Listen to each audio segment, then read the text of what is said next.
సాధారణంగా మన గుండెలో ఏదో 50%, 60% బ్లాకేజ్ ఏర్పడింది అనుకున్నప్పుడు, దాన్ని మనము మన ఆహార అలవాట్లు చేంజ్ చేయడం ద్వారా గానీ, వ్యాయామం చేయడం ద్వారా గానీ, తిరిగి మామూలు స్థితికి తీసుకొచ్చే అవకాశం ఉందా? సో, దీని గురించి వివరిస్తారా?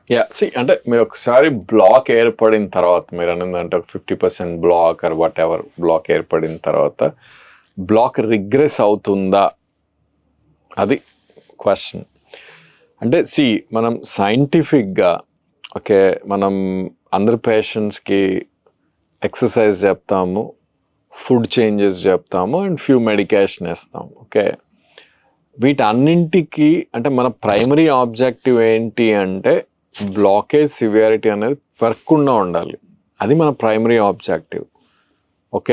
అది రిగ్రెస్ అవుతుందా అంటే 50% అనేది 40, 30, 20 అవుతుందా అంటే that's a nature's call.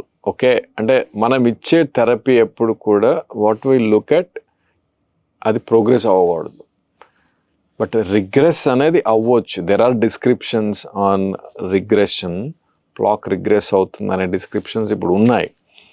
There are many newer medication which came, that is possible. But అది మన అబ్జెక్టివ్ కాదు most of the times. So let's continue whatever మనం మెజర్స్ తీసుకోవాలో అన్నీ తీసుకోవాలి. If it is regresses it is well and good. Progress అవ్వకపోతే చాలు. మెడ్ప్లస్ లో అదే మెడిసిన్, అదే క్వాలిటీ, మార్కెటింగ్, డిస్ట్రిబ్యూషన్, ఇంకోటి అంటూ వీళ్ళకి అదనపు ఛార్జీలు ఉండవు. అందువల్లే 50 to 80% డిస్కౌంట్ లో మనకు అందిస్తున్నారు.